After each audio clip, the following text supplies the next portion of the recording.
All right, everyone, thanks for coming. Again, sorry for the delay, but let's get started. But yeah, this is our Fall 2024 Demo Day. I'm Brandon, I'm the director of Almaworks. And I'm Richard, I'm the director of Demo Day. Hi, I'm Justin, I'm director of mentorship at Almaworks Accelerator. So for some quick context on Almaworks, as many of you know, it's an 8-week program that runs throughout the semester. Some of our stats are that we've had over 100 companies in our cohorts. The companies have also raised over $150 million and also connected with over 300 investors. And here is our team. So everyone who's on the Almaworks team, please give a wave, just so everyone knows. But yeah, we definitely could not have done everything we did this semester without you guys, so thank you to everybody. All right. And yeah, this is our keynote speaker. So Bria, if you'd like to introduce us. Yeah, our keynote speaker this year is Catherine Carwell. She's the co-founder and CEO of Fridge. Born in Estonia, she started working as an international fashion model from the age of 14. She had to manage her income across 20 different countries, often got paid in cash and had no control over her schedule. But she wanted to be in charge of her finances. That's why Catherine started her first company, Model Club, a social savings app for models. Within 2 years, Catherine took Model Club from the initial idea to be one of the most used apps within the fashion industry, with offices in 4 countries. Inspired by that, Catherine started Fridge, which has raised almost $3 million from living VCs and has users in 50 states. So welcome our keynote speaker.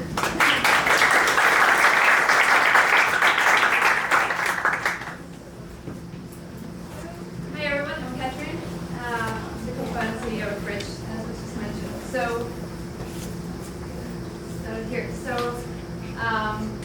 I built Fridge 3 years ago, and I simply built Fridge because most people have no clue what to do with their money. Whether it's starting to invest, building credit, figuring out how to land a job, you don't really know what exactly they're supposed to be doing. And me and my co-founder realized that there's this notion that everyone else has it figured out but us.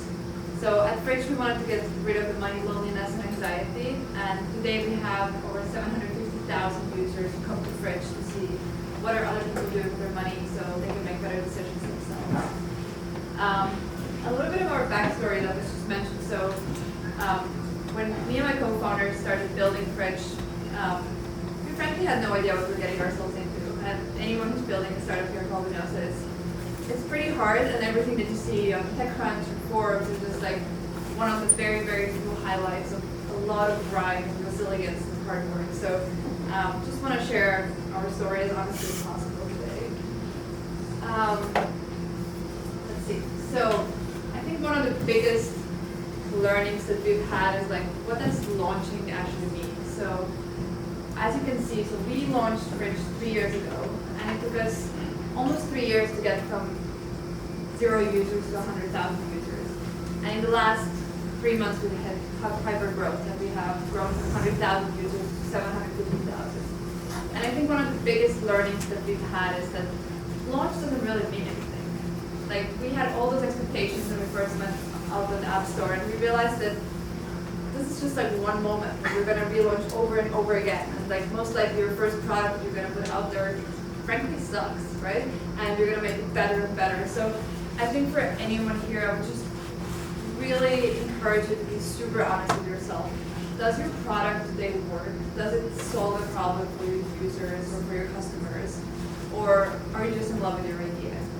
For example, in our case, we thought the problem is that people are spending too much money on social lives, and we wanted to kind of help them spend less. And kind of using the product ourselves, we realized that we hated someone telling us to spend less.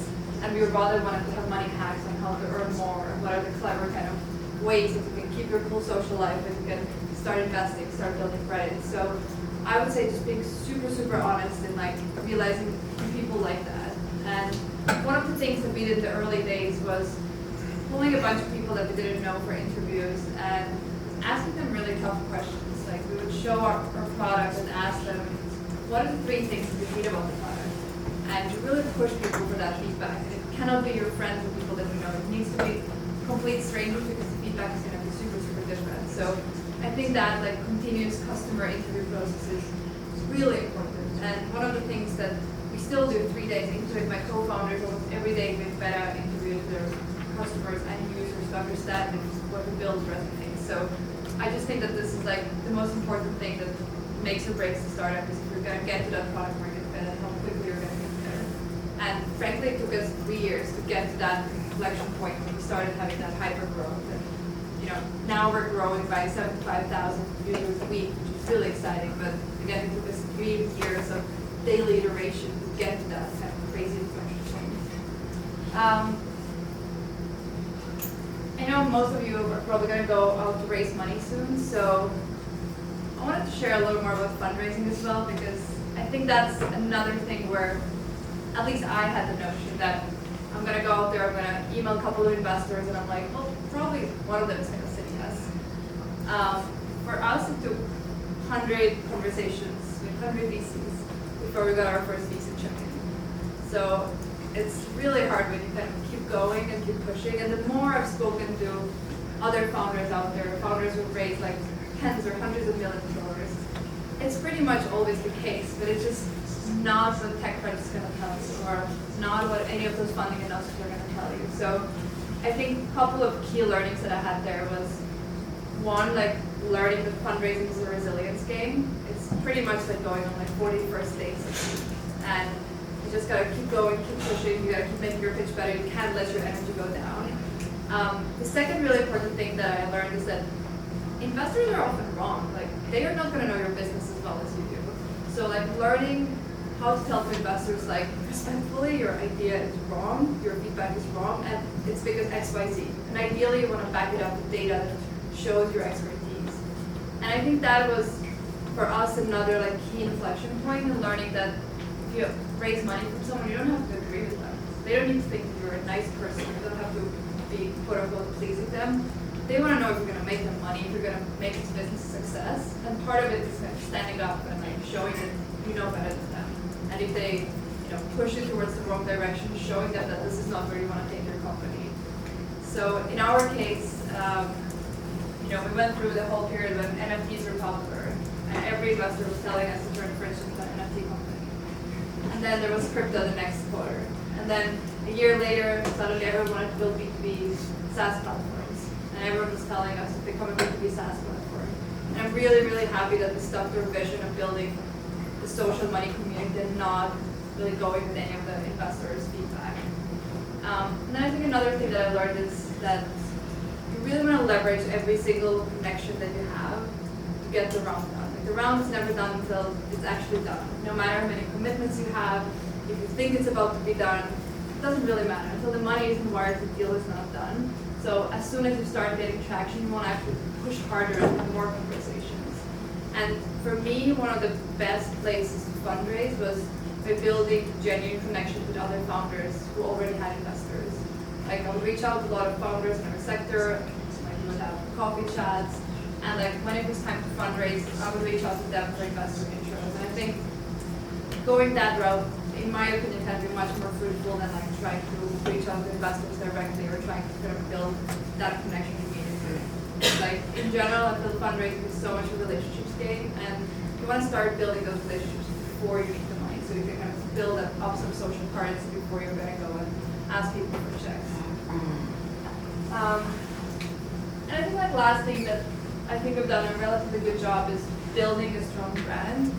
And definitely we're in the early stages, don't spend any money on PR. I think it's a complete waste of money in the early stages. But I think places where you can build up your credibility, for example, LinkedIn, it's free, super easy. Whatever you're currently building, show on LinkedIn your expertise. Like, post a couple times a week data points that only you know that no one else knows. Like, educate your investor, educate your customers, like why you are the expert. So in our case, around a year ago, we started posting different stats on Gen Z, how Gen Z thinks about money, what are their biggest money issues, and that actually started attracting a lot of investors towards us. So I think that's like one way to build your public persona, whatever platform it is. It's Twitter, it's LinkedIn, it's TikTok. But I think just putting what you do out there really, really matters, because if you're building all those great things but you're not telling anyone, like no one's gonna know, right? And then another thing that kind of relates a little bit back to fundraising is every investor you speak to, add them to your investor newsletter. Everybody you speak to about your startup, add them to your investor newsletter and update people consistently, like at least once a month, what's new in your startup. Even if things are not always going incredibly well, also tell people about some of the hardships, like ask help in your investor newsletter. Like you want to build a genuine community, you want to kind of bring people on the journey. For us, our biggest lead investor who led our last 2.8 million round, he said no to French first. He thought our idea was stupid, but then he started following our investor newsletters and he kept seeing the traction, the user growth, the revenue, and it was actually him reaching back out and saying that he wants to lead all around. So I really think that like investor newsletters are such an underestimated way of building a strong brand and building a strong personal brand. And yeah, I think I'm just happy if you have time some Q&A. You know, we don't have to first, like, round of applause.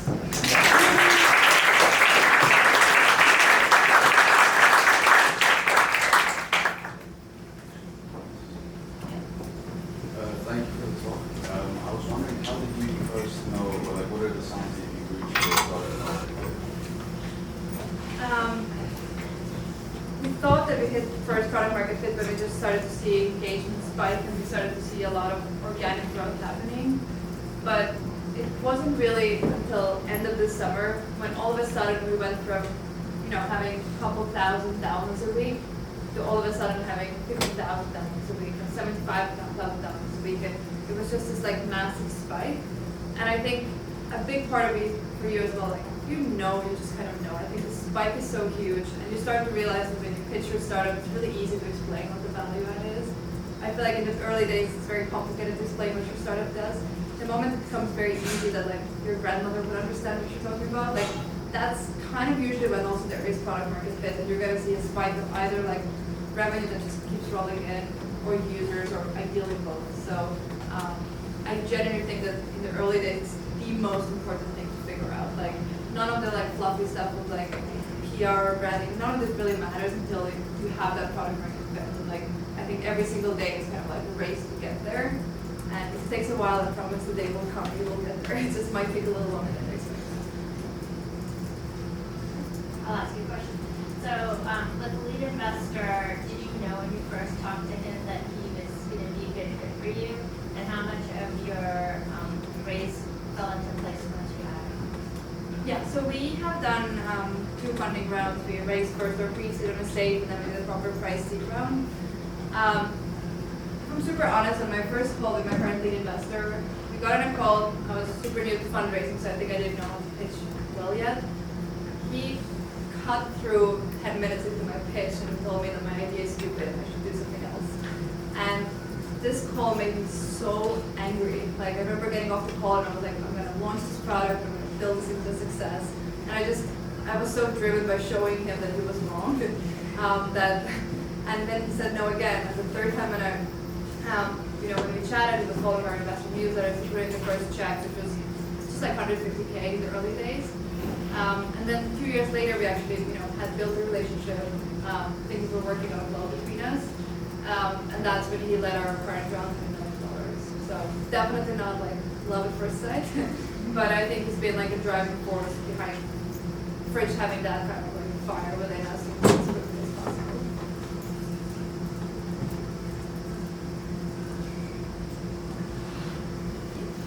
Can I ask how you met your co-founder?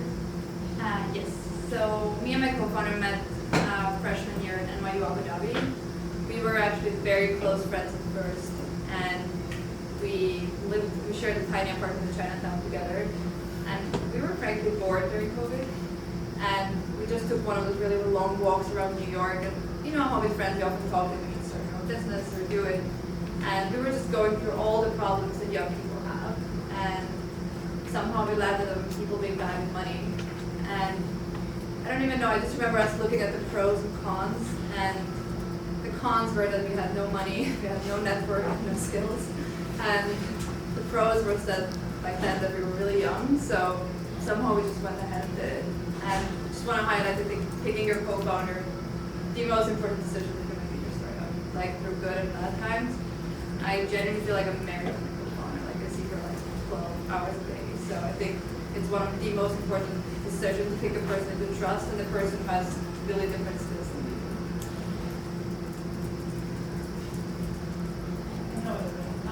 Great talk, by the way. I love when you make us stay true to your mission. I think that's super important because investors are going to tell you, oh, this is interesting. Why did you do that? How do you think about balancing that while you still remain receptive to feedback?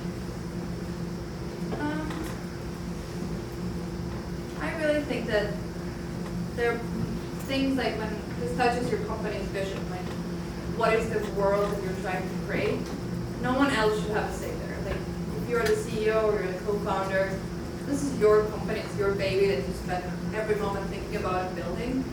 No one else can come in and tell you what to do. I think the places where like you've got to be receptive for feedback is maybe like, I don't know, like revenue strategy, pricing strategy, like some thoughts on marketing.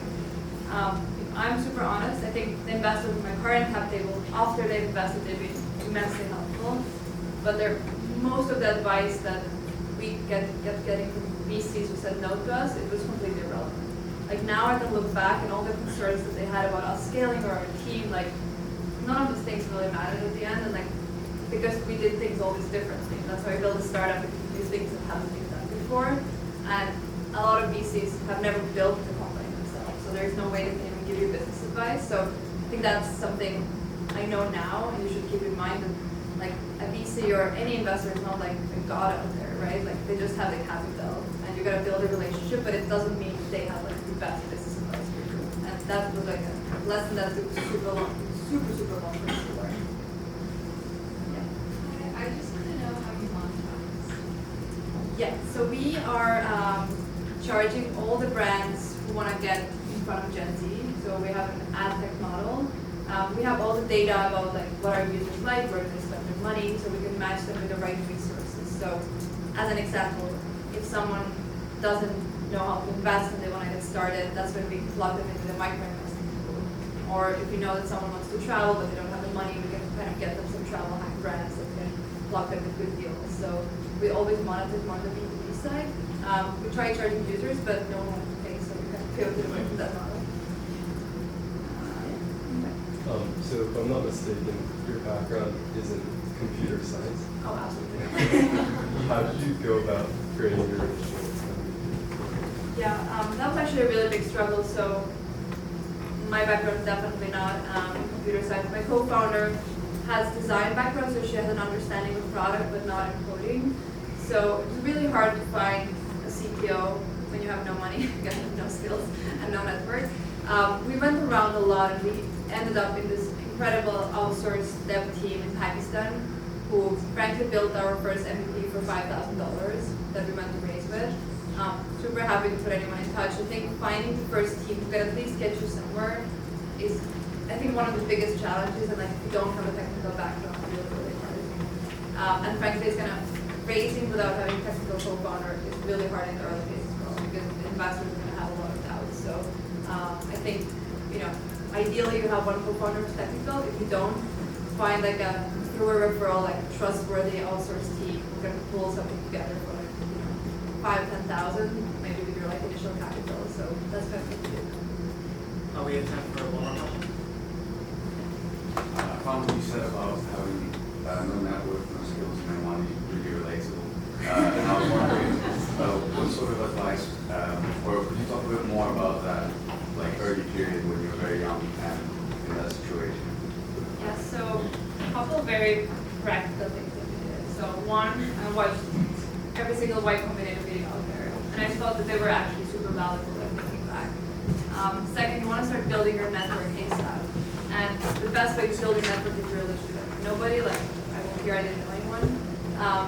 I would reach out to people cold, but I would reach out super specifically. Like I would pick some people, like for me, like fintech, and I would send them a LinkedIn DM or email saying like, I loved your podcast in 2016. Like what you said, minute 3, like really resonated with me. No one can never say, like no one will ever say no if you have that type of specific kind of reach out where you really like read their articles, heard their podcast. So I think like reaching out to someone for coffee, especially if they're a founder and you find something very specific that you like what they said, this is the best way to start building that network. And I think in the early days, if you have no network and skills, like, you don't need to learn everything from scratch. You want to look at people who have already done what you're trying to do. And then actually another thing that was extremely useful, we reached out to a couple of companies that tried to build French, but they failed before we had started. And I reached out to them and I asked, why did they fail? And like, that was incredibly, sorry, let me rephrase it. It could have been incredibly useful. I was too confident in what I believed in that I didn't listen to their advice. But now, 3 years later, I can say that all of their learnings were right. Like, I feel like we would have gotten to product market fit 3 years before I felt listened to them. So I think it's not really the success stories that you always learn from, but you want to also speak to people who tried and failed and understand why they failed so you're not going to make the same mistakes. Yeah, I guess that's it from my side. Awesome. Thank you.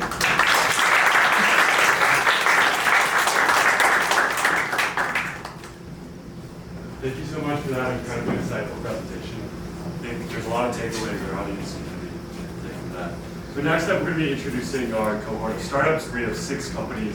Very impressive. We're really excited to introduce you guys to them. The first startup is Danalyze. Danalyze is a financial advocacy service that offers financial aid appeal templates and personalized college counseling to help students really effectively communicate their financial needs. The service aims to bridge disparities in access to higher education. Our second startup is Tima, which is a mobile application designed to help users organize and participate in sports games and tournaments. It connects those who want to spontaneously play a team sport, but struggle getting many people to join the play.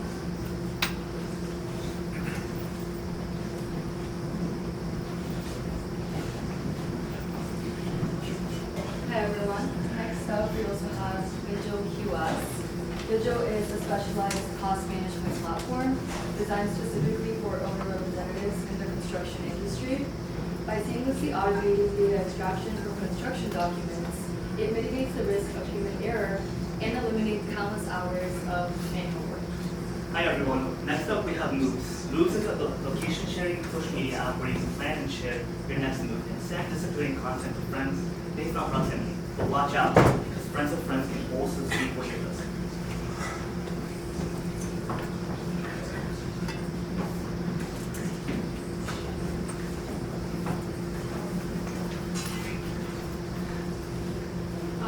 Zebra builds advanced robots powered by deep learning, sensor fusion, and computer vision for furniture manufacture.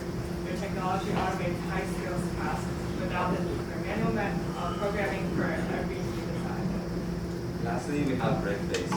RegBase is a legislative proposal tracking service that informs companies of proposed and upcoming reporting requirements in 45 plus international jurisdictions using AI-driven search.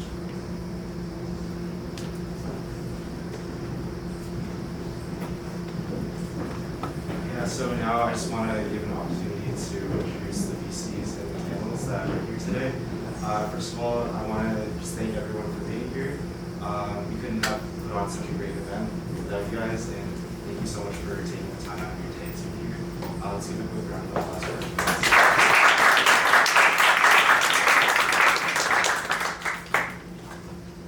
Okay, I'll start by introducing Yolanda. She's a venture partner at Alpha Prime Ventures, who specializes in deep tech with a strong foundation in science, technology, and arts. She also has a degree from the University of Turin. Her entrepreneurial background and expertise have led to collaborations with institutions like CERN and NASA, and a thriving career in venture capital, focusing on due diligence, deal sourcing, and networking. Next, I'll introduce Sandra, who is an associate at 2048 Ventures, with a decade of experience in immunology and molecular biology, holding advanced degrees in biotechnology and molecular biosciences. She has led mentor relations at Nuclear Advanced Life Sciences Innovation at NYU and contributed to a therapeutic startup as a postdoctoral scientist. Next, I'll introduce Tracy, who is an expert in fintech, data analytics, equity evaluation, and customer success, with a focus on relationship business forecasting, as well as strategic planning alongside senior management.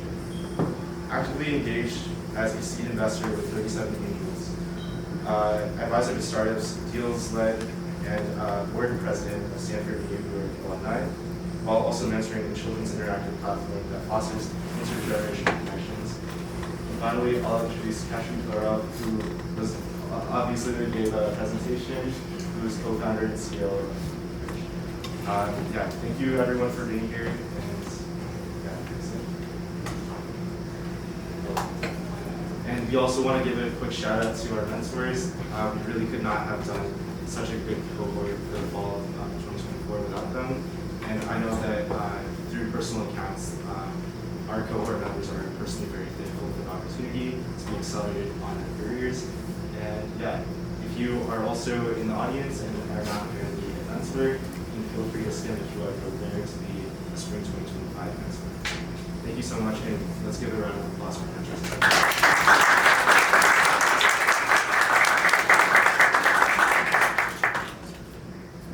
And you'll also have the QR code up in here in case you want to see it.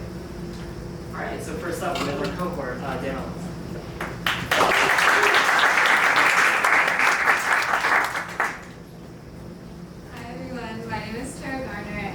I'm currently a sophomore at Barnard College.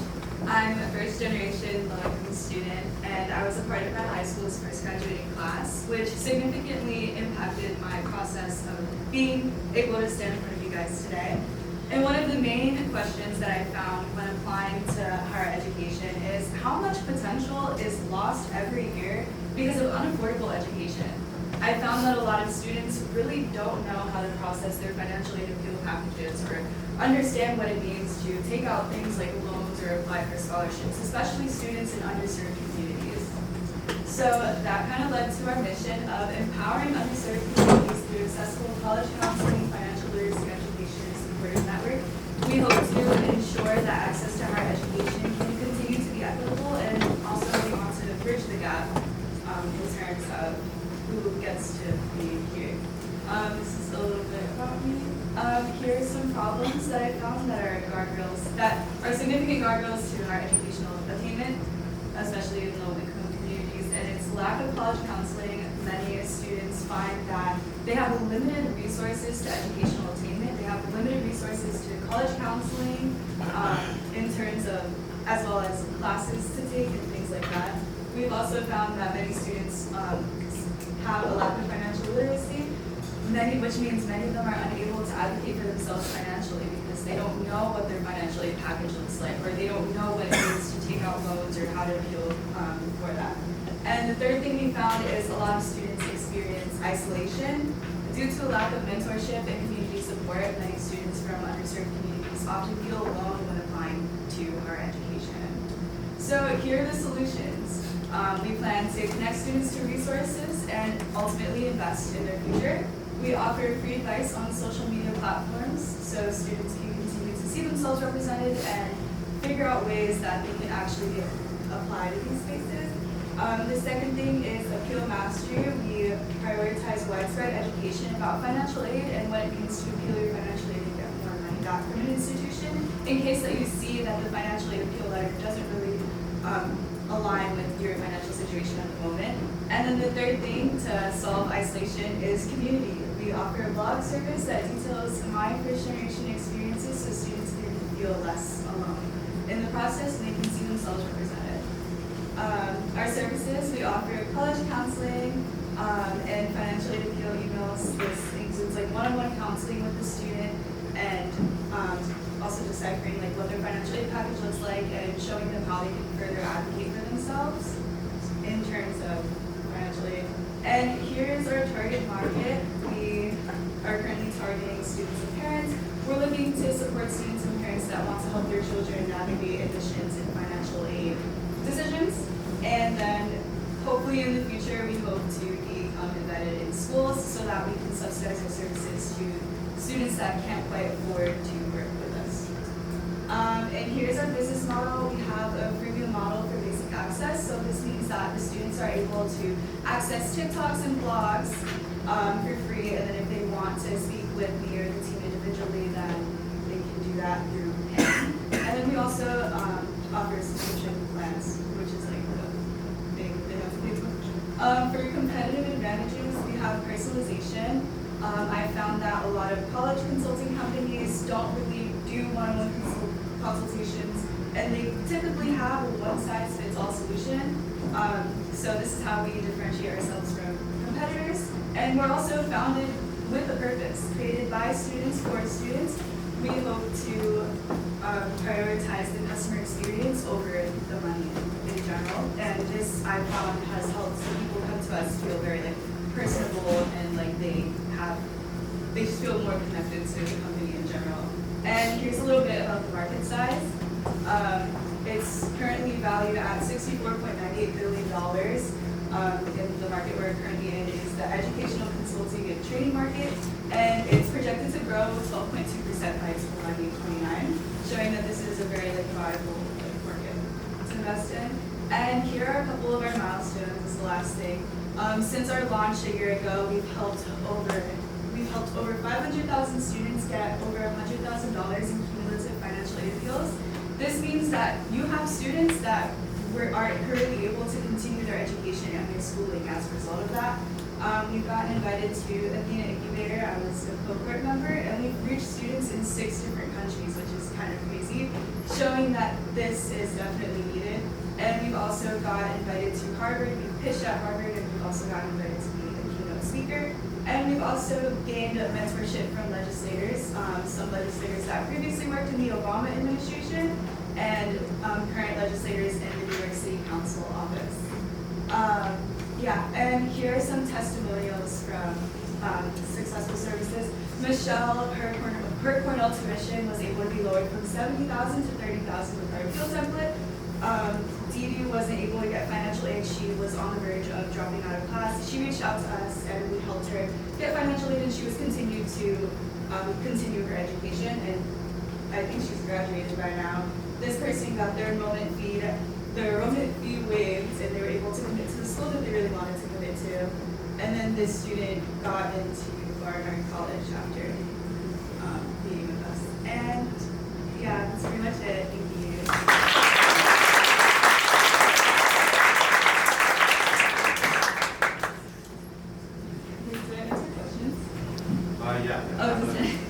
Does anyone have any questions?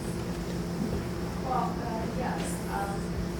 It is great. Obviously, geographically, you're talking about the U.S. because in Europe, there's a different school system. So I think this is mostly geographically about the U.S. So, as an entrepreneur, obviously we always look at the future because in our work with companies, there's always a long-term journey.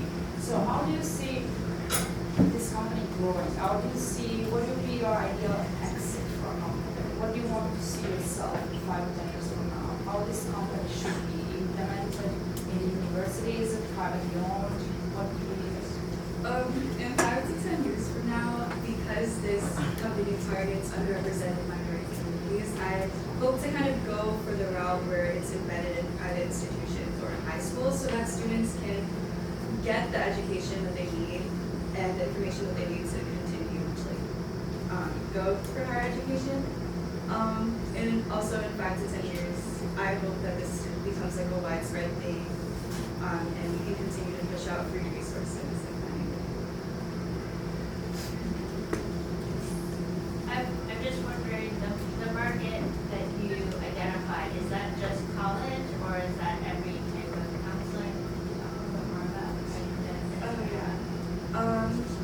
It's educational consulting, so kind of just like college counseling. It's just college counseling? Yes. And when do students come to you? Some of those quotes that you have are students that are already in school, so is it across the trajectory, either they're applying for school or they're there and they can't afford year 2, or how does that work? Yeah, so it's actually across the trajectory. We have a lot of students coming to us when they're getting ready to enter college and they want to figure out how to apply for financial aid and appeal their financial aid because they find that their package doesn't really resemble their situation. And we also have students currently in college that have either had their financial aid taken away or they got a package that doesn't really resemble their situation. And who, I guess, sort of pulling up on your question, who do you see would be the best type of investment for you?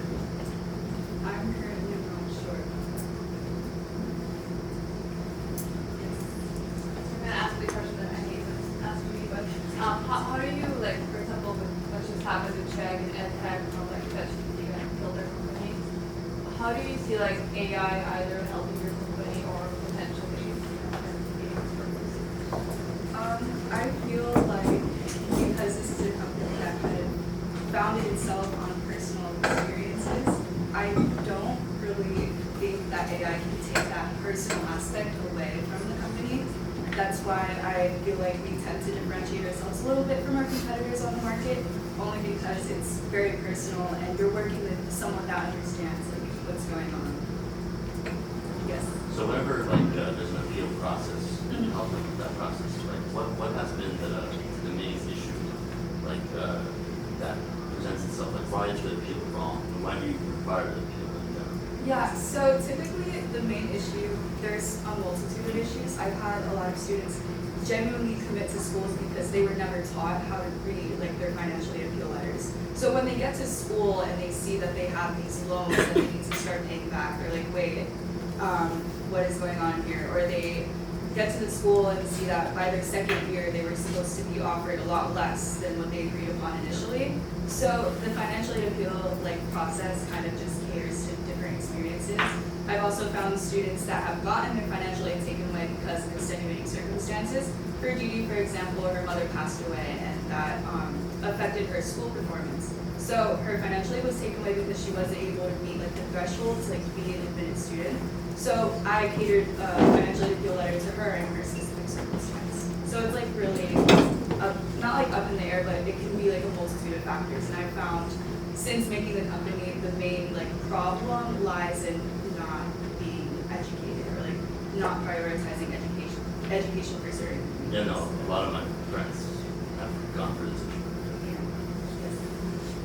What happens if the financial aid appeal is not successful? Do you have a mechanism or universal advice that you provide to people who are not successful in their appeals? Yeah, so if it's not successful, we teach students how to apply to scholarships, and then if it's not successful and I personally have the students send an appeal template, I will get on the call with the financial aid office and kind of go over their exact package and what is supposed to happen, and we make plans from there. But what about alternative routes, perhaps community colleges or other institutions that may be less expensive? Yes, for sure. And then we also teach them some students may genuinely want to go to school, so we teach them kind of how to apply for scholarships and things like that, so that way they can kind of gain money without it being directly from the institution itself. This company, I also no stigma for a community college or anything. If the student genuinely can't afford to go to a four-year university, then that's when we do throw out the community college. Okay, that's our time. Thank you so much for your time.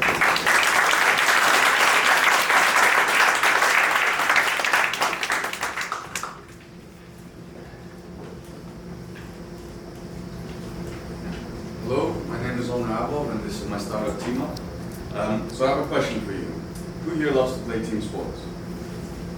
Pretty much everyone. What makes the time that we spend playing these sports so special?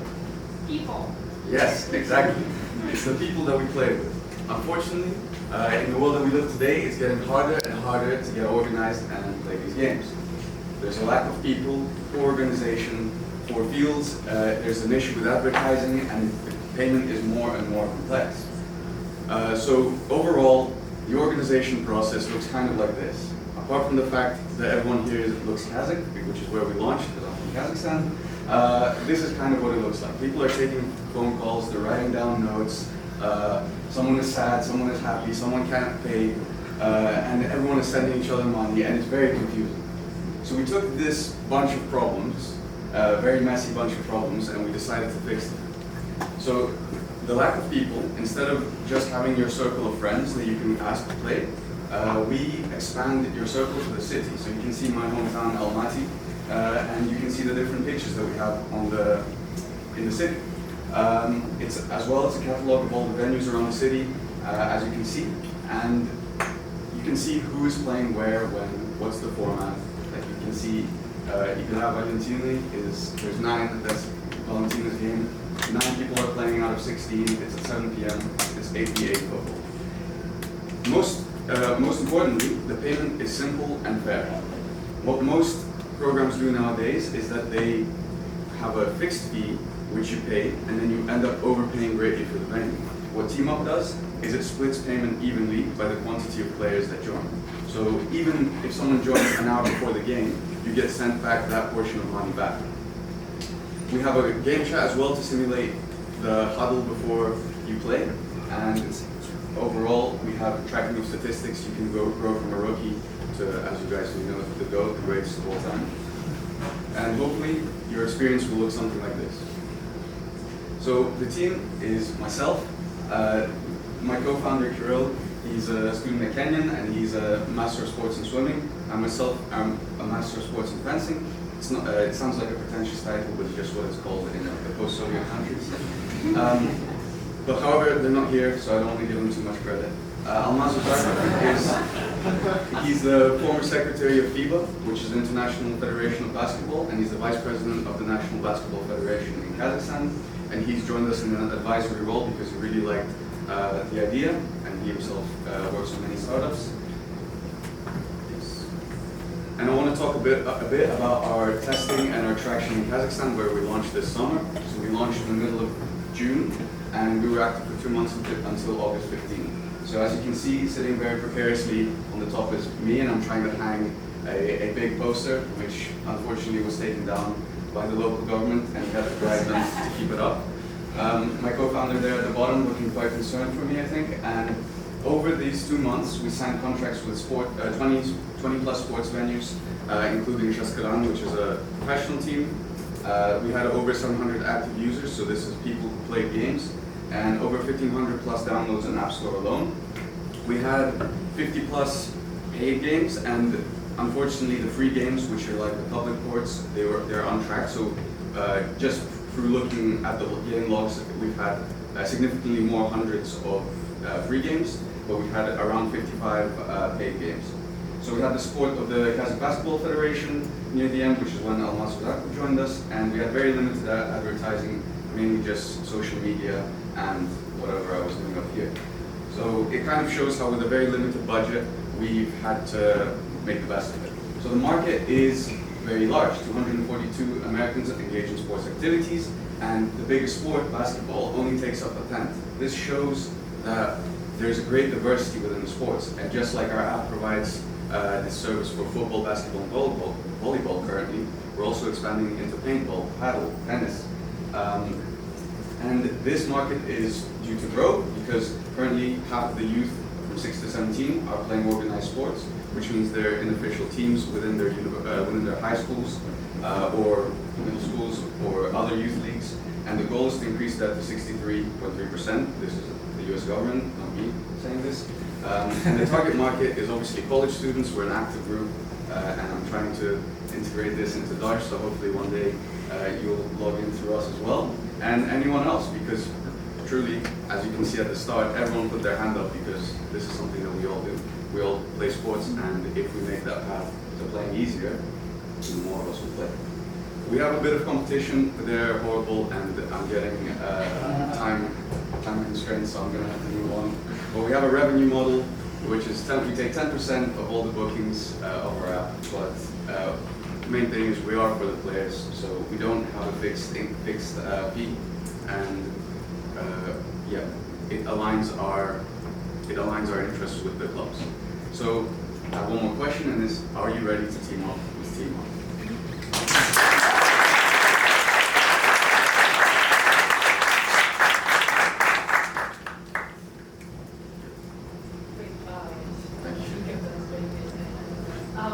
Yeah, I guess my question is on customer outreach. Which terms are you now using? Because I have some information, not like even advertising, but how are you using customers? So obviously we started as like a testing in Kazakhstan, and we're trying to do launch here. So what we did in Kazakhstan was we just did social media marketing and literally just driving to every pitch that we knew and saying like, you want to work with us? No, well yes you do, and then they would sign.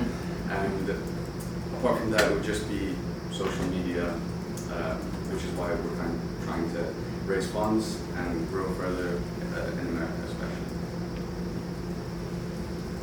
Fantastic pitch, like 10 seconds into pitching, it was like, we're super to see you. I'm curious, in terms of like learnings from your pilot this summer in Almaty, like, did you learn anything about your either customers or your users or your product? Like, if yes, what type of changes did you implement? I'll start with the product because as soon as you mentioned your outsourced group in Pakistan, I was like, I need to find out who these people are. Because unfortunately, our product is very polished because our team was good, but because they're not on a salary, it's just outsourced, we have problems of where people say like, we would like to play paintball through this. Can you make these tiny little changes? And while the changes aren't big or time consuming, it takes a lot of like programming and making new contracts with them. So we're trying to find a team which is more flexible to our needs, and that's what we're currently looking for in the product. In terms of customers, we found that the people playing, they really love the product. It's very useful for them, but pitch owners often need a different set of functionality. A lot of them, at least in Kazakhstan, they just write down the schedule and they get used to it. We have an online platform, an online web platform where they can manage their schedule, and we've been developing that more to help pitch owners. Yeah, since you didn't get time to cover the competition, can you tell us how team up is better for you guys? Yeah, thank you for asking that because I really wanted to cover that. So our two main competitors are Play and Conquer. So Play is it's mainly used in Miami for soccer, and it's only soccer, as I said. Both Conquer and Play, they have a fixed fee way of paying. Which what happens is if you have 20 people pay $10 and you get $200, the pitch only costs $100, so you've overpaid pretty much by double. Team up, what we would do is if we had 20 people join the game, we would divide 100 by 20 and everyone automatically gets charged $5. Conquer, it is more diverse in terms of the sports it has. It has many different sports like paddle and basketball, volleyball, but they are very expensive. They have a lot of like fees, and it's not actually that useful to, not actually that helpful when you're communicating with others, because although you see their profile, you can't chat with them, and a lot of the time the availability within the gyms is very limited. And I'm happy to cover that. What are your fundraising plans? So currently, as we're emerging into the American market, we've unfortunately found out that things are very expensive here. So we want to raise around $150,000 for the near 12 months. Because what we want to do, our goals are to open in Columbia, the Dodge Gym, a couple other universities where my co-founder and other investor is in Boston. And from that, kind of learn from that experience, then go into private gyms around New York, and then expand into other cities a little further. And of course, we want to keep things going in Pakistan as well, but I think our main market would be America. We'll have to transition now. Yeah, I just looking, if I'm an investor and I look at your company, which is actually the idea is really great because it supports everyone listening to that, where the applicants. I just see a little bit, and this is like those small guys, like compartmentalize a little bit. I feel like you want to do the resident pieces, but you have to funnel your audience. Like you want to work with schools, the parents, the kids, or the adults that want to do tennis, or the football teams, or the university. It's so important to target either in a Google Keep or geographically, whatever you want, but it's important to start targeting because it's how you start. If you have all these ideas, I want to do this, and if you keep everyone's at the same time, I don't know, that's not going to work, but it's going to be much harder. So you have to start somewhere. So my advice here, if I would have to invest in a company, would be start, pick whatever you think is the most fruitful market to start with, where you see more possibility, where you have more network and connection, and then build from that. Don't just try to hit all the markets at once, because that's a huge challenge, more costs. You try to reach out to so many people, and it's harder to get feedback, to get something to build on. Start smaller, in smaller points, and then you go bigger. This is what I would do if I were you. And if anyone has other questions, just come on to me, I'd love to hear them.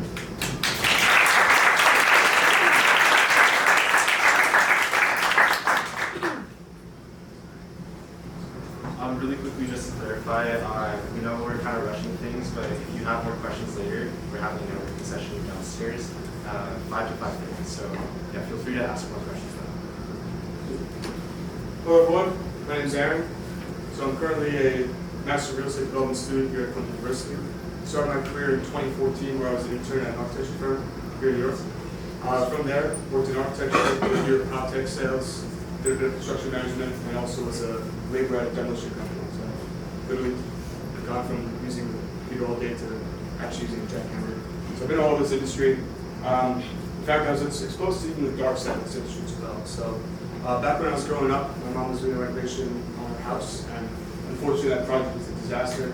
Went way over budget, went way over time, and led to a lot of financial stress. So this is Visual QS. The objective is to de-risk cost management for construction.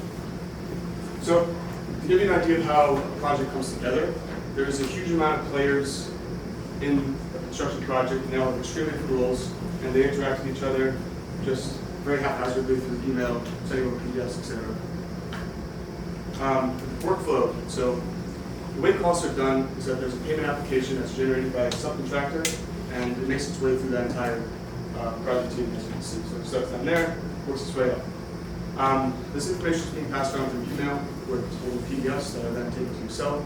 In Excel, they basically extract the data out manually, and then they compare it to their internal estimates versus contract documents. And eventually they come to a consensus, they agree on a payment, and payment is issued. But this process is extremely slow. This takes 60 to 90 days just to process one of these invoices from software. I've come to a few conclusions about what could be improved. So one, a lot of manual processes, huge risk of cost overruns, difficult to track up-to-date information, and it's a long cycle. And what my objectives are to just reduce the cost management risk, prevent the overruns, boost profit margins for owners, and of course, accelerate the process. So for the competitive landscape, we have a few big players, Cohort, Oracle, and PM Web, and then also eBuilder. But they don't really solve this problem exactly. So Cohort is focused on general contractors and mainly project management. They've recently released a few payment application tools, but nobody's using them from what I can tell, and I guess they don't solve the problem well. Oracle and PM Web, really expensive, hard to use. I know for Oracle, I've heard someone tell me they literally pay someone $90K a year just to manage the system. And then eBuilder is basically only used for government projects. So there's a huge gap. And I think what they're all missing is this, that total tech spend for a construction project only makes up 2% of the budget.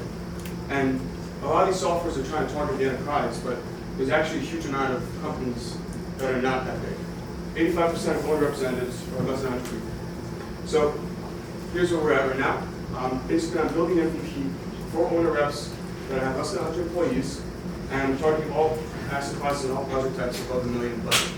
The MVP's purpose right now is just to focus on that first bit of the payment application process, which is to sort emails, find the most up-to-date information, find that PDF, and extract that data directly to the Excel template that they are already using.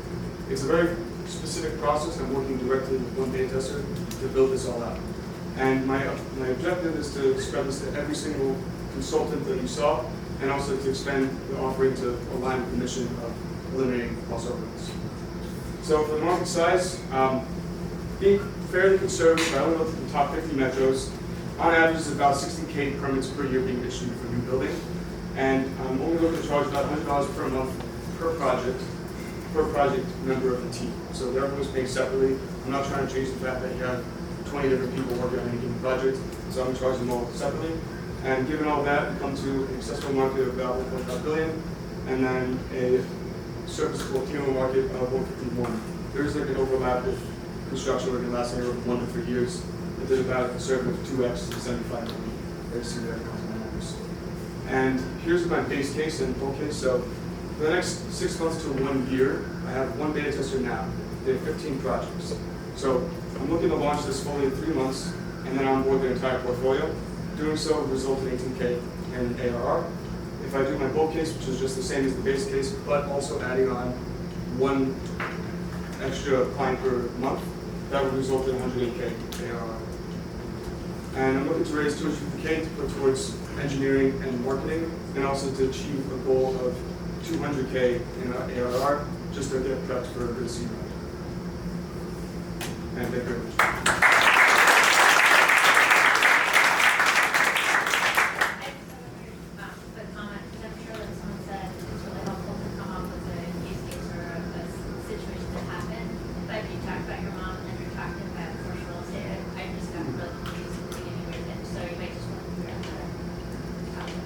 I think like your problem solution is super clear, and I really like when you explain that where you are now is coming next. Like you clearly like thought about every area of the business. I would also double down on that comment, like maybe you want to bring us through the user journey, like, and it doesn't even have to be your personal journey, but just like, you know, bring us through like there is, you know, your customer currently having a problem. What is your life before and after using your product? Like I think for anyone who's talking to that industry, I think that would be super helpful. I think as a question, I'm curious why you're raising around 2,000. I think it's a fair amount. I don't think it's going to be everything I need, of course, but I'm trying to think of a number that will work to, one, get the bare minimum done for myself and do my own reading room. So right now the team is just me, so I don't need millions and millions, but yeah, I'm definitely open to changing my numbers. Thank you very much.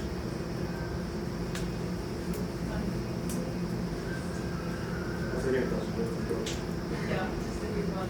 You mentioned all the first features of the product. What's coming next and why? Yeah. So next, I want to expand the suite of documents that I want to look at. I mentioned the payment application earlier. That's typically in a standardized document, but there are other document types that I'm going to have to work with. So that's the intention there. And for features, right now it's going to be going to Excel, but of course I want to take them out of that and put them into a platform. I'm building out for Excel first because that's just the easiest way to get an e-launch, and I'm just trying to get something out right away. So yeah, so 1, 4 documents, 2, a platform, and 3, I want to add data analytics to be able to actually pinpoint where these cost overruns could happen, which line items are risky, and so forth. So beyond right now, it's not Only cost. Well, right now, only cost. Last question. You mentioned that for one of your competitors, you said that they were going to pay $90,000 for the manager system. So what goes into, like, if you said your annual cost of your program would be $8,200, so what went into like the decision making of how you're going to price it? Yeah, so I'm trying to undercut right now, but of course I definitely need to charge more than that in the future. Because like the first system is so simple, like literally just working with Excel document that we already have, I think it's fair to just charge like a low number, and then as I go up, I can increase from that. And additionally, there's also the fact of just like most of these companies really don't have that much of a tech budget, so I have to be mindful of that, and I think that's why a lot of the tech companies in prop tech haven't done as well as they thought they would, is because they thought that they could always just charge $200K per year for every project, but most projects aren't the ones that can handle $200K extra expenses. So there's several reasons for that.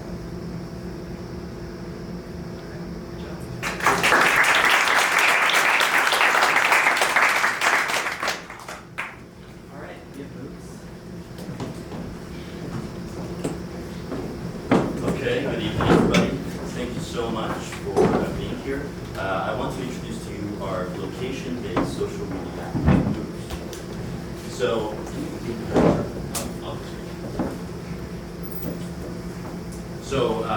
the kind of the slogan that we have is where moments meet, friends follow.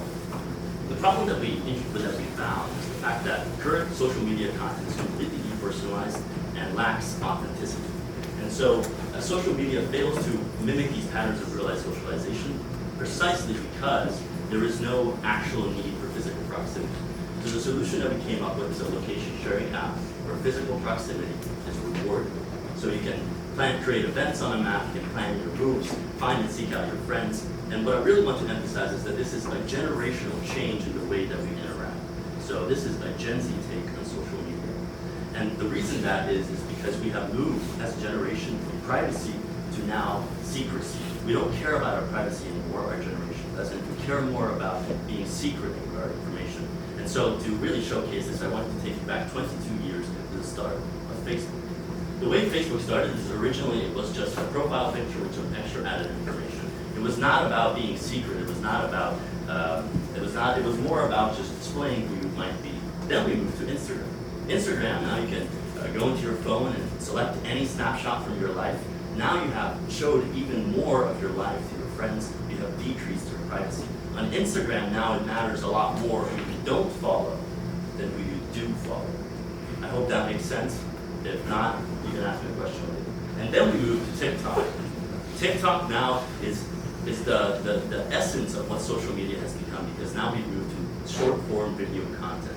And so that, provides the user who's watching with a complete animated version of yourself. So your privacy is completely gone. So when we were surveying students at the beginning, like, what do you think about a location-based social media when we were starting this project? Are you concerned that, companies are taking your information and giving it to advertising companies? Are you concerned that, you have recommendations of things you want to buy that have no relevance to your life whatsoever? They say, well, okay, but I have nothing to hide. And so they have nothing to hide in the privacy sense, but in the secrecy sense, you want to hide everything from the people that you don't want to see that content. So, and I think why this is really important is because of the following figure, it proves the following figure, which is the fact that 70% of Gen Z uses Find My. Now, why is that important? It's a tenfold increase from millennials. So just in the span of 10 years, millennials only use location sharing at a 7% rate. Gen Z has converted this to 70%. In the span of 10 years, location sharing has increased tenfold. So the market share that I really want to display is the fact that our target users are going to be Gen Z and Alpha. So of these, 44 million are in college and high school, which is going to be the places where this app will work. And then of these, 30.8 million use Find My. And of this, we just want to take a 10% conservative take where we can get 3 million users on the app in the next 10 months starting January. So I want to display what other apps I've tried. We have mass friend suggestions. This is a map where you can see everybody's location. It's not very private and it's honestly concerning. Then we move to a party and event planning app. This is a very unique and smart idea, but you still can't see where your friends are on the map. You can only see where parties are location-wise. So what Moves does is we reward you for your physical proximity with your friends. So now you can only post whenever you're nearby with your friends. Here you can see the radius, which we selected. It turns up purple when friends come into your circle, and now you're able to actually message them, share content, or whatever else you want to do. And so what I also want to emphasize is the fact that you can create events, put them on the map. There's a complete visualization of your day on your map. So there's a count. You can put your calendar now on a map. You can see where you're going. You can see what you're doing in a given day. We want to emphasize that, and then this is where we kind of go into the revenue model of what we're going to be selecting for this app, which is ticketing. So in the long term, what we really want to do is we want to take over ticketing through social media. So Eventbrite, Ticketmaster, all the ticketing apps that you might think of, all they require you to do is just to go into the website and then buy the ticket. But the fact is that Gen Z buys tickets very differently from different generations. So what I really want to emphasize is this fact, which is 50% of Gen Z say that the number one reason that they're going to a concert is to be with their friends. Yet, Eventbrite, Ticketmaster, all these other apps have no way to actually socially buy tickets. The only way you can buy tickets is you just go individually instead of buying tickets with your friends. So here, you can, this is what I want to emphasize, is here in a profile, you can see your friends' tickets, you can see the events that they're going to, you can scroll through and see what tickets they might have. This is obviously, you can't scan their tickets, I want to make that emphasis. But for very near future revenue opportunities, we're mainly looking at college campuses. So frats, local bars, clubs, these are the people that we're going to give access to our website, which is Jad's developing our website, and they're going to be able to put events on maps for users. So they can log in to the website, and then they can put an event on the map, which users can access, buy tickets to, see the relevant information that they want to see. And then lastly, I just want to quickly blow through our team. This is Emil, raise your hand. That's Emil, he's a CTO, he's co-CEO, Adam, co-CEO, and then myself, and then Jad, who's working on the website. So thank you very much.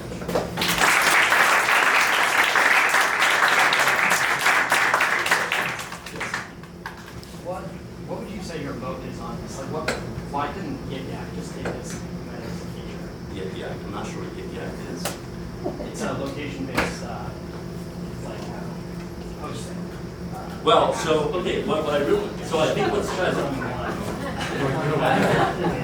or Snapchat. I mean, it's a compelling feature. Snapchat, yeah. So here's the issue with like Snapchat, for example. Snapchat, they've built a reputation as the disappearing message app. So that they can implement the feature, but nobody's going to use it because they mainly use it to snap. Yip Yak, if it's a location-based social media, I think what's really unique about us is the fact that we're taking this approach of rewarding physical proximity. So you can, like, the idea that we have is that you have a collective story, for example, and you're only able to add to that story as a friend group if you're in that proximity. You can view it from anywhere, but you can only add to it if you're actually in the proximity. So it rewards people. It makes you want to actually meet up with your friend. It makes you actually want to be in physical proximity so that you can engage in content sharing. So I think that's how it's different. I think the difference is that we're promoting actually friend group behavior. Yeah, and out of everywhere here, who uses Find My or like a location sharing with their friends? Yeah, so I just wanted to display that. And Find My has absolutely, the only feature it has is that you can just see your friend's location. There's no added benefit when there's so much that you can do with it. So, yeah. This is more like a comment. I like your slogan of like rewarding for proximity. I think it's almost thinking of things in a totally different dimension. I would just say like two things. I think one, like if I were you, I would be so hyper focused on like getting to that product market fit with user engagement. Like I really think like driving is like level 3 problem. Right. Like you really want to get to this point where users are obsessed with it. Absolutely. And like I think the venues part, like it almost feels like it's a little distracting. So I would only think of the rewards from like the user standpoint. Let me see. Yeah, because I think given this pitch, like I feel like you fully walk us through like how the social media apps have changed, and I think that's like really great to follow. And everything makes sense, but I almost feel like talking about how we want to just do venues, like it just feels a little like fragmented. So that's just kind of like, I don't know if you have any comments, just my feedback. It is an afterthought for sure. Like our primary concern right now is when we're launching in January to actually make it work for users. We want it to obviously go viral. So yes, the venue aspect of it is not really an issue at all. That's not something. I mean, we're working on the website, but I just wanted to showcase that there is revenue opportunity. I just want to say like I feel like this like your case for sure gonna get so much pushback from investors in this, but I think yours is like exactly the case of like building something that doesn't exist yet. Like you know, the concept of like rewarding people for actually coming physically together. It's new and people are gonna push back, and I think that's one of the moments that you gotta push through because you really do. Yes, this is absolutely true. So in your mind, one day you build this company makes big, makes money, and which bigger company or which would be your idea of the company to acquire this company? What would you do? Which would be your direction? How you see this company implementing a bigger company? The problem is that, so I want to reemphasize that Eventbrite Ticketmaster, Eventbrite, by the way, is now trying to implement a social media feature. So now they're trying to create a way to engage with friends and to buy tickets together. But they did it the other way. First they did ticketing, and now they're trying to do social media. We're doing social media, then we're doing ticketing. This is a lot harder route, but I think if it works, it's much better. So in terms of acquiring, I don't see any, I see if Eventbrite is added, if the name Eventbrite is added to this app, I feel like the purpose would be lost because Eventbrite is associated with the idea of just going on a website and buying a ticket. So you see this company as being a standalone company forever, because this company to be at some point acquired in a bigger picture. I see us taking over ticketing. That's what overtaking. This is what all, he's already on. all entertainment. But that's important, I mean, because for me, I don't know, right now you're pitching me, so that's what this is where you're going. No, but that's all right. What you see your future, because this is where the money is. Right. Because unfortunately, I know we are the devils, but investors look at spreadsheets. Obviously. You know, and so we need to see that you have that in the back of your mind. Although for me, we are all, in the young side of the story, so it's exciting, it's fun. But I need also to see your future. Right. So that's important. Yes, and so what I want to comment on that is the fact that because of the generational shift that we're seeing, that Gen Z and Alpha are really trying to engage with each other through social media. I feel like the way to be able to buy tickets in the future is going to be with your friends instead of by yourself. And so now you're buying individual tickets. I don't think it's working. I don't think it has the potential to work as well in the future as this could. Yeah, you can sell more tickets because the community. If you know your friends are going, you want to go too. That's a good point. Exactly. If I see Adam, Mr. Adam Sharif, if I see Adam and I see that he has a ticket, I'm way more Sure, rapidly. that's a leverage Yes. point that you really have to emphasize. I think that's one of the strengths of this idea, I think, in the future. Yeah, thank you. Yeah. Great. We need to transition out, but. Great.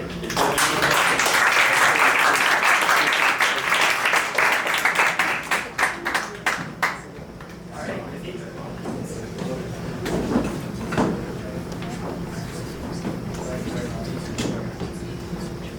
All right.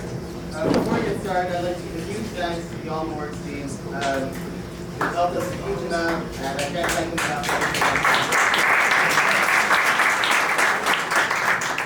So, hi, we're Cathedra, and I'm Oliver. I'm the CEO of Cathedra.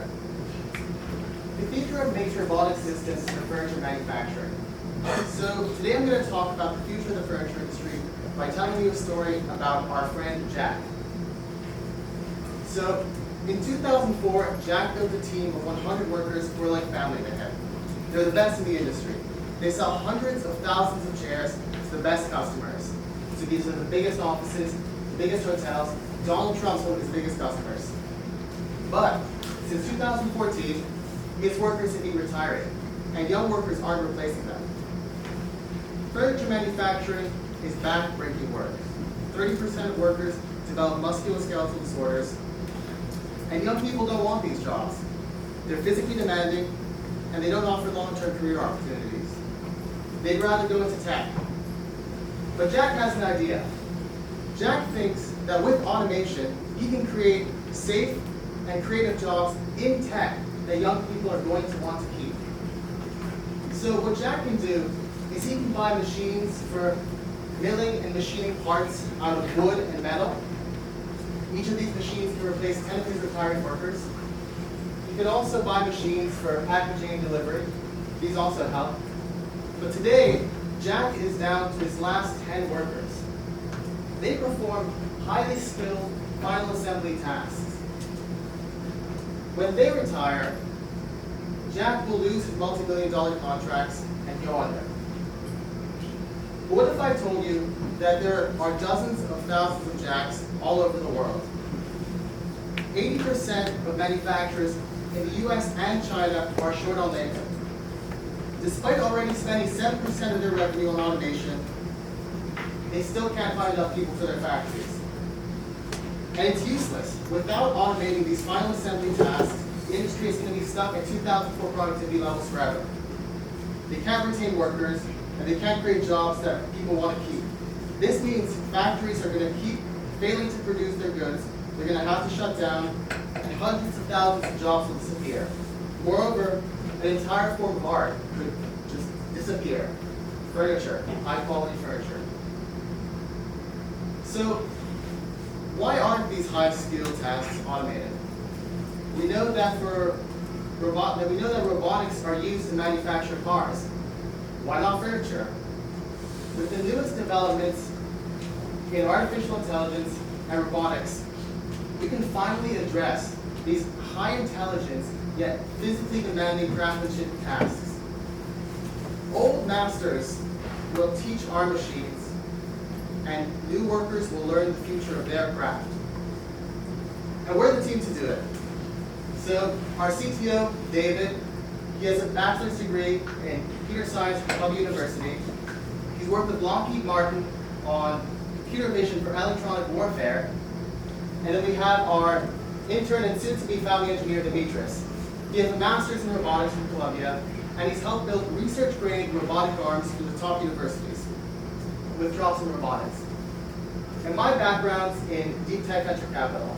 I've worked at Hacks and Triatomic Capital, early and late-stage deep tech venture firms. So far, we've secured 4 industry-vested advisors.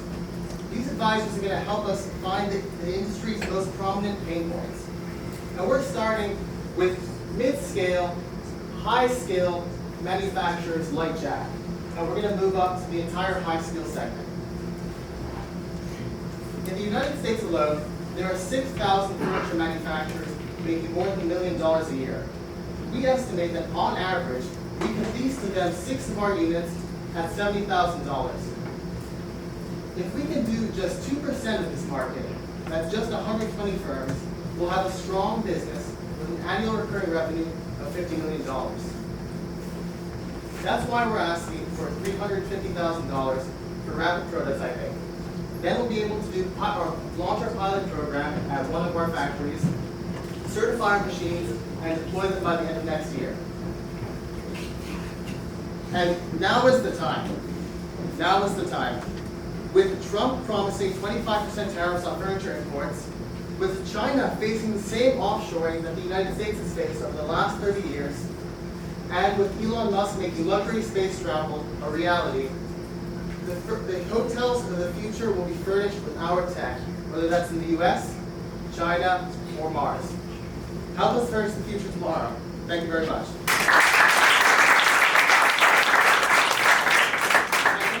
Schedule a meeting with us, here's a QR code just in case. I asked this right away. The first thing that when I look at this company is your initial capital. You understand numbers. So how much money do you need to make Israel? And what is your surprises? I don't know, I didn't do the diligence, of course, but I'm sure there's competition. Nobody has done this before, but other competitors are doing this. And how much money do you need to make this happen? That's a great question. So the first one, the money. $350,000, yes, you're right. It won't take us all the way to here. But it will allow us to start rapid prototyping, which is what we think we need to be able to raise a pre-seed round later on. So it'll help us to get the traction we need to get into the best accelerators like A16Z or and this frontier, I would suggest. Pardon me? And this frontier. And the frontier, we're speaking to some people there as well. And then your other question, competition, that's great. Let's go over here. So we know that IKEA, for instance, they're serviced by ABB Robotics. So that's a generalized robotics company. So robotics and automation do exist in the furniture industry already. But we find that IKEA uses general pick-and-place robots to put things on a production line.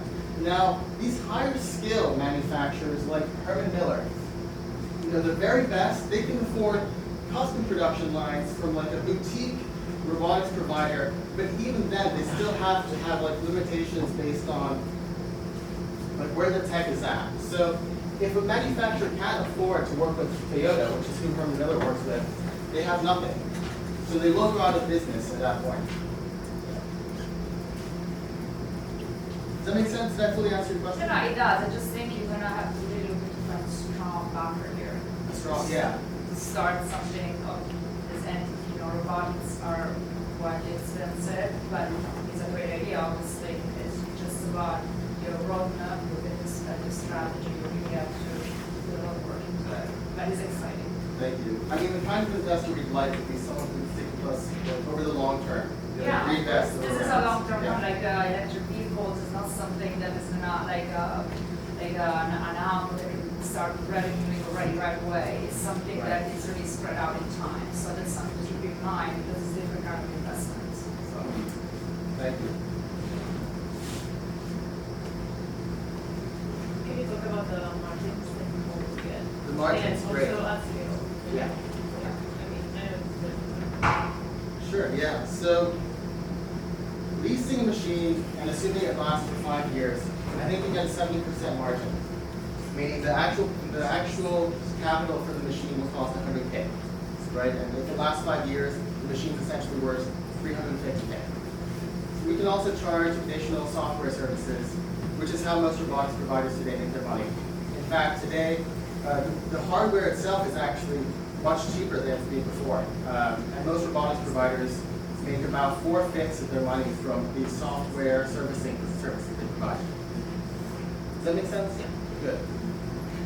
I wanted to ask a little bit about your timeline. It seems quite ambitious and how you feel comfortable with that, and then what's yours? Right. So this is really like deployment. We're deploying our first machines by the end of next year. Meaning we're going to be working closely with some people we've met at their factories for our pilot program.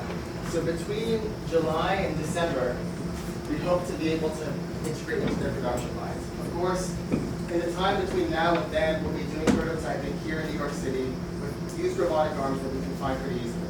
Does that make sense? And who's your exit? I mean, I'm gearing up personally to do this for the rest of my life, right? But an exit plan would be to either get acquired by like a huge robotics company or just keep going all the way working with these customers very closely. We're a little short on time, so we'll transition. All right. Thank you very much. All right, and last but not least, we have Breakfast.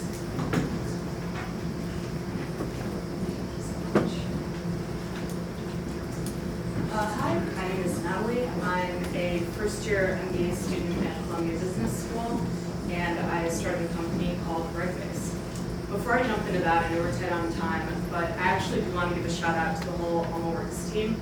There are a lot of entrepreneurship resources at the business school, and I have not found any of them to be as supportive and inclusive and frankly genuinely helpful as what Almaworks. So thank you guys so much. I want to recognize that there's probably not anyone in this crowd who's my target customer for this, but I'll get into the issue a little bit since I think it's something that's probably relatable. Basically, I was at a law firm for 3 years, and I was doing ESG advisory. So we were warning companies about regulations that were coming up that they were going to have to comply with. And in the US, this is relatively limited, but abroad, there are a ton of new developments all the time. A lot of them never go into effect, but when they're proposed, countries usually say, here's 30 days to submit a comment, tell us what you think about this proposed regulation. And oftentimes, based on that feedback, they will either not pass the regulation, make some changes to it, require more disclosure, because frequently companies want very strict guidelines as to exactly how they should report to reduce risk. And one day my boss came to me and said, a global e-commerce company wants to know if there are any newer proposed regulations in these 45 countries, most of which don't speak English, in the last 30 days, and I need you to do this every month forever. And of course it was virtually impossible to do this perfectly. Google doesn't work in every language, you can't run a search in every language. And I was given a team of 10 paralegals to do this. We did our best with Google and Google Translate, but about a year into the ask, Google effectively stopped working for research because their algorithm no longer prioritizes recent sources, it's deprioritizing government sources, and the smaller blogs that usually cover these types of developments were also deprioritizing the algorithm, so we were completely unable to find a lot of these regulations. Around the same time, luckily, Perplexity and later OpenAI got access to the internet, and these searches are very different in the way that they work because they're smart. They're able to analyze the language that you give them, and they're able to actually do a very tailored search. So now, instead of having a team of 10 paralegals do this, it used to take us 100 hours. I run all 45 countries across, usually I do 5 topics, I have one that I'm showing here, and run each search 5 times and categorize it in 1 click. So previously, even just this setup was a multiple hour endeavor. But basically, you put in the question that you want to ask. So tell me about the ESG requirement proposed in country, so the 45 countries. It was announced in August or September 2024. You can input any number of questions. Then you put all the countries in one spot. And finally, at the end, you say, based on this response, were there any regulations proposed in August or September? Because the biggest issue with these LLMs is hallucinations. And asking that question forces the program to check its own work and tell you whether it thinks that its answer is correct. After that, the program goes through, it runs each search 5 times, and it displays for me the full output of what it ran. But what I'm most interested in isn't really the answer that it gives me, it's how many times it gave me an answer that was a yes to that, is there a new regulation? So here I ran it each 5 times. You can see the vast majority of countries at 0. I don't even have to worry about those. I'm not running 20 searches for them. They're out of the question. For those where it was a yes, for some countries, like you can see Australia, an English-speaking country, 5 results, super easy.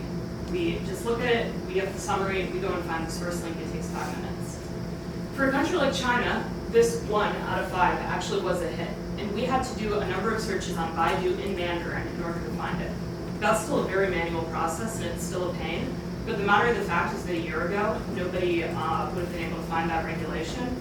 And this global e-commerce company has 5 law firms doing this task for them, and we were the only ones to identify that regulation, along with several similar ones that were in Spanish last month.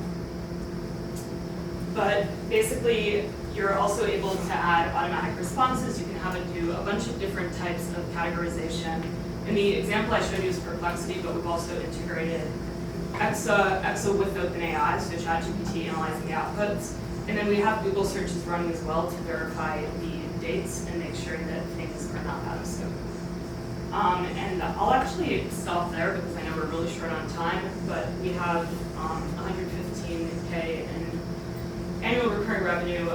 As of last week, we have a meeting with the biggest law firm in California this coming week, which is why I'm sorry the slides are such a shit show. But yeah, we're not really looking to raise right now since we're able to support our team of 3 for the time being on that revenue and see significant growth as our contracts are expiring in January.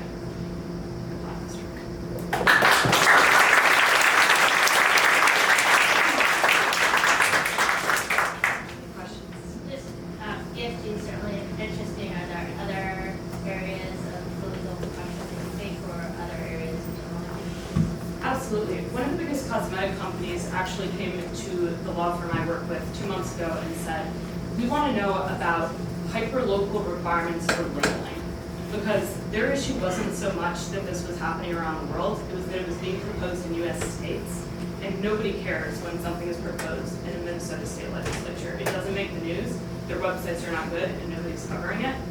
So basically, in that example, they wanted to know when there was going to be a requirement for PFOA to be listed, that it's in the product or on the packaging. And we were able to run those searches for them. That was set up overnight, and we had the results of that for them within 2 weeks. So it's a very versatile tool, and if anybody has other use cases that they think this would be useful for, I'm always open to hearing them as well. Anything else? Where do you see the company going Yeah, I kind of agree with some of the other companies that spoke. I'm not looking to exit. I'm not looking to sell to a bigger company. I'm not sure if anyone's familiar with the company Fiscal Note, but they're a close to $1 billion company that provides legal services and legal intelligence to pretty much every law firm in the country. And one thing that they're doing very poorly is managing relationships with regulators outside of the US. There's a tremendous lobbying industry here because it's very accessible, it's legal, all of that, but there is starting to be more of an effort around that in these other countries that previously didn't have as much corporate influence in their legal processes. So I think that the reality of the matter is that that's one of the reasons the companies want this data, and they're willing to spend a lot, whether it gets them out of penalties for things they know they're not going to be able to comply with, or if it's going to buy them some time before they are able to comply with these regulations. I think just like a comment, like obviously you're industry's expert and you have really in-depth knowledge to develop a great solution. I would just suggest, like, as probably in most cases you're going to be teaching people they are not as experienced in that industry. So, what you just mentioned around like companies facing penalties, like I think that's something that a lot of people are going to resonate with. So maybe like including data points in your slides, like how many penalties are companies right now paying with that? I think there are a lot of things like everyone can relate to it. That doesn't really have to be exactly like the exact feature of the product. So I would probably keep the product from a little more high level and then focus on the problems that are like really relatable for the audience. I really appreciate that feedback. This was initially something I sort of put together for a client that knew the issue better than me. So I recognize that it's not as much of a investor-focused pitch, but I think that's great, especially for future events like this. Are you aware of competition that have with AI now? I hear companies like health, research, and medical results, whatever. Yeah. So, what is the situation like this kind of service that you do for law firms, right? You are aware of something. I mean, I'm sure that somebody else has done it. Are you aware of your competition? What's going on out there? Yeah, so I met with over 30 providers that said they could do this for me because I hated this project when I was doing it for temporary levels. It was torture. The person they hired to replace me quit the day before they were supposed to start after hearing this code, and I'm not kidding. She did my email too, it was crazy. But basically, there's a company that has a ton of funding. Their name is Cube, and they force every single person they talk to sign an NDA. My law firm refused, and they knew that we were relatively big fish in this area, so I managed to get them to show me their platform. When I gave them something to run, they had to pretend that their computer broke because it just kept glitching. Nobody's able to actually provide this data on a in-the-moment basis. A once monthly update is manageable, and there are a number of companies that could do that, but they're all being overly ambitious in trying to say this is accurate to today or to this hour, and their scope is too big. So we identified 11 regulations last month. Databrand, which is the tool that my former law firm pays $140,000 for every 2 years, it identified one of the 11. And I told them not to renew that contract because I was the only user and it was trash. They renewed it anyways. Law firms are so risk averse that they would rather pay that much to avoid the risk of missing one regulation every few months. So I think that even within this relatively narrow scope, this will be obsolete within 2 years, but law firms are traditional enough that they don't trust their internal tools to be able to keep up. So we plan on meeting them where they are, even if it continues to be a very human-driven process. Okay, thank you.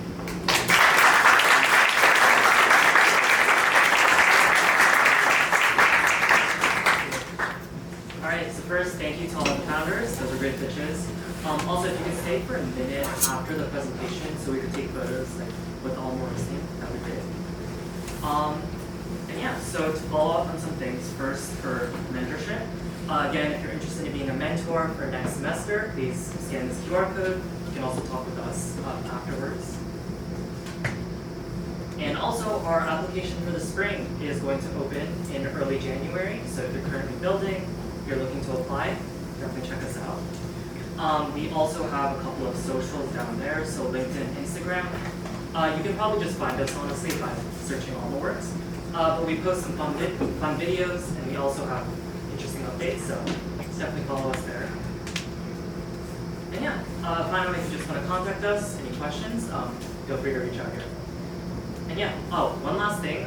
So we have refreshments and beverages down there in the lobby area. So please head there after this. We'll have a networking session from 5 to 5:30. And yeah, that concludes it. So thanks for coming.